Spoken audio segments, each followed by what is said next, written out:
My name is Yvette Lozano. I practice medicine in Dallas, Texas, and have been doing so for the last 20 years. I am an activist, and that began when Obamacare showed up. The reason I'm here today is because I want you to know the truth about this virus. I am currently treating COVID patients in my office. Let's start just with some simple numbers, and we've heard these numbers, but I want you to think about them. 330 million people in the United States of America.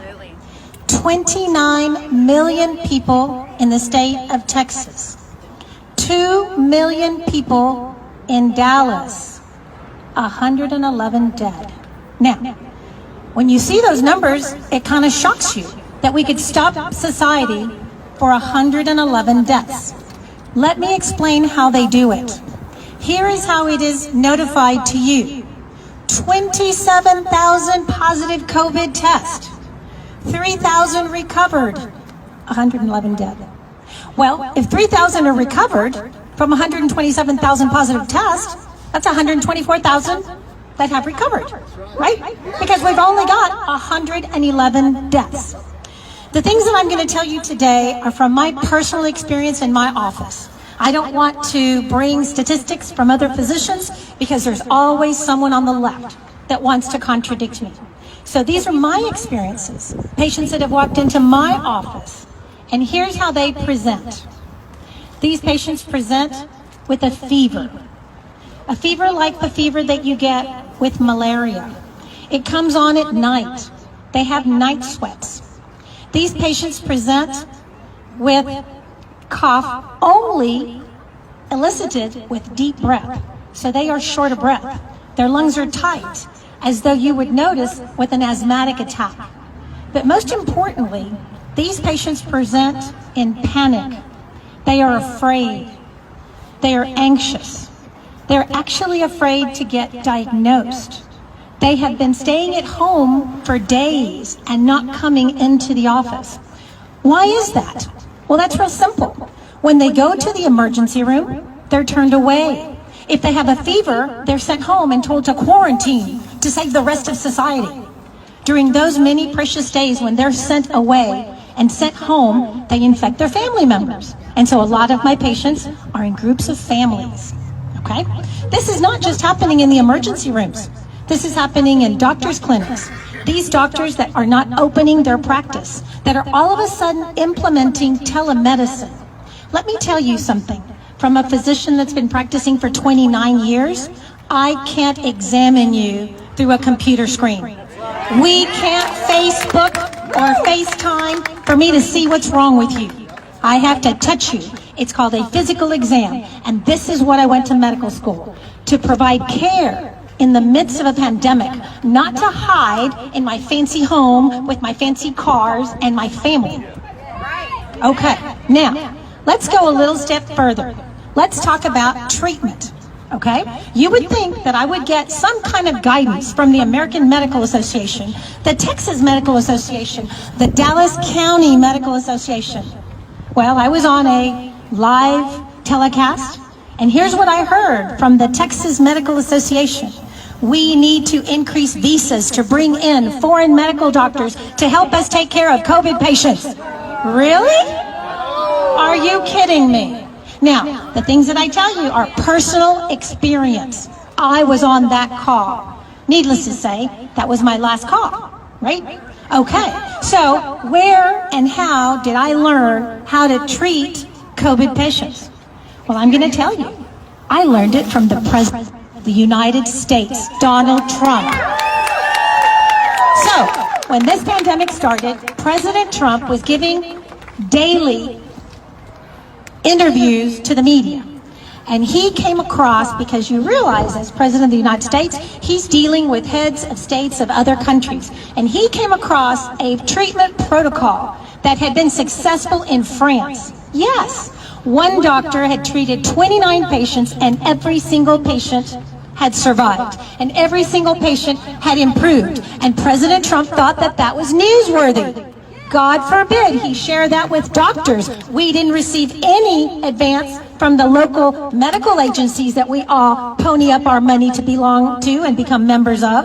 So I wrote these things down. I wrote these medications down. And I waited and waited for my COVID patients that just didn't come in.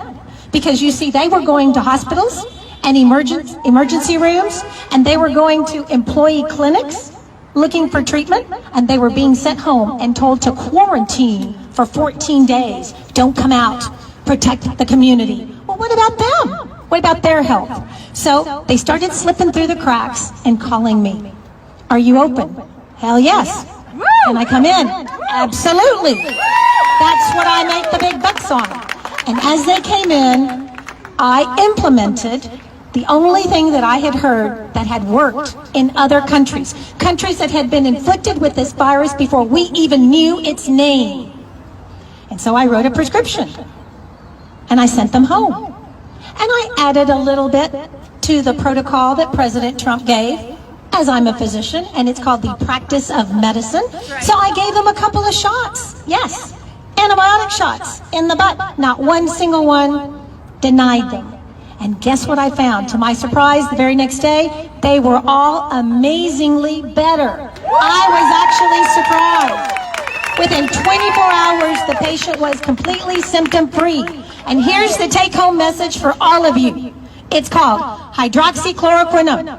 Hydroxychloroquine. It costs $13. $13. It's been on the market for 60 years. It is the candy for lupus. It is considered a vitamin for arthritis patients. And for some reason, those bureaucrats that are standing next to our president that think that they know more about medicine than I do are telling me I can't use it. In fact, not only are they telling me I can't use it, in 2 states it's completely illegal to prescribe this, right? Most of my colleagues are afraid to use it because the agencies that they work for have told them that the risk is too high. Liability, it hasn't been FDA approved. Well, FDA can approve you know what on my behind. I have patients at Lozano Medical Clinic that are cured of this disease. I had patients that recovered within 48 hours. In fact, the illness that they had was more caused by the stress and the fear of the propaganda that's being spewed on the news media than by the actual virus. That's right.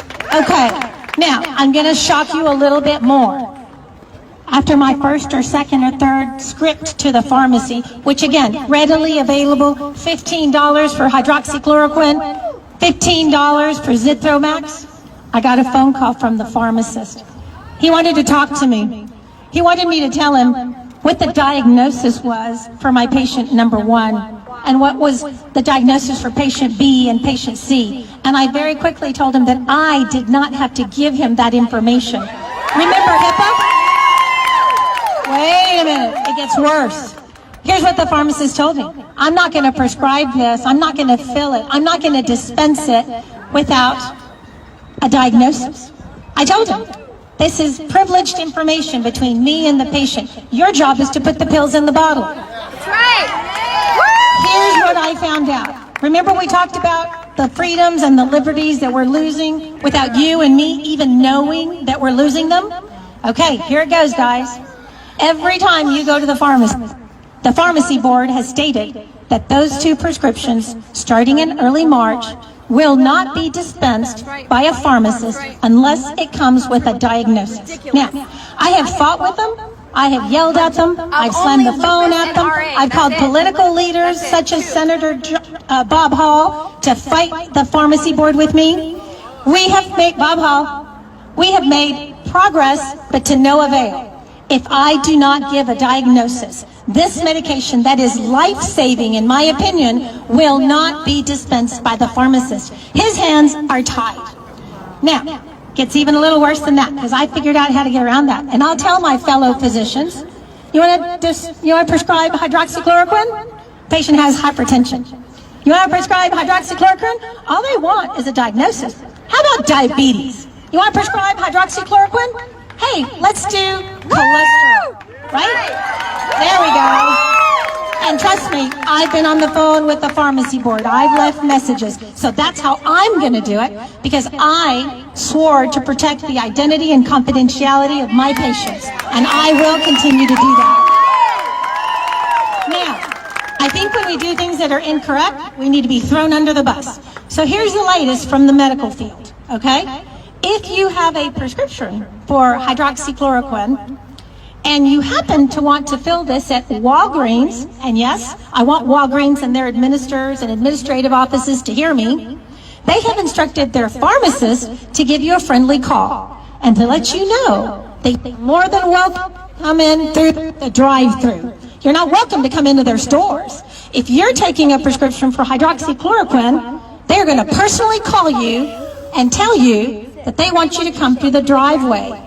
Well, you know what? Maybe later they'll ask you to wear a yellow star on your shirt. Seriously. So, I know. starting last week, when I discovered that this was renowned upon Walgreens, I've decided and encouraged all of my patients to go elsewhere. Now, here's what I told the pharmacist.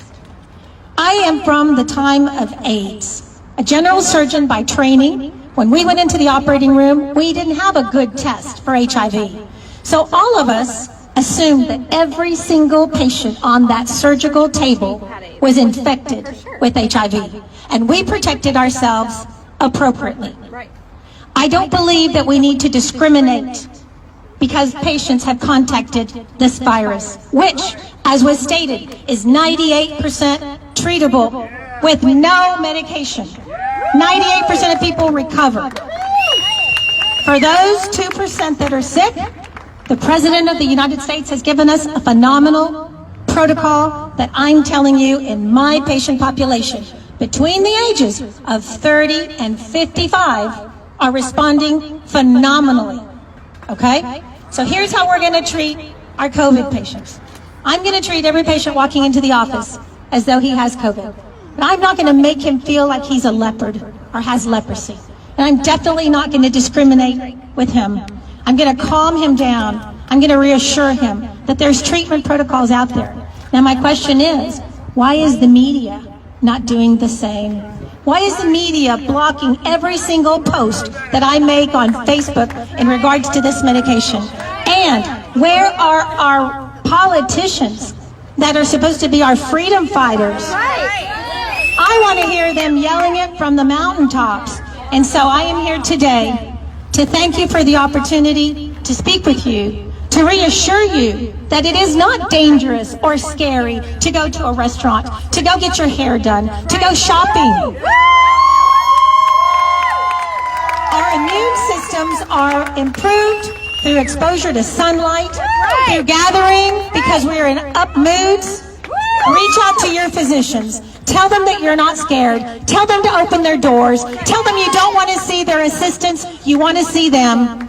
And call your politicians. It's time to open Texas.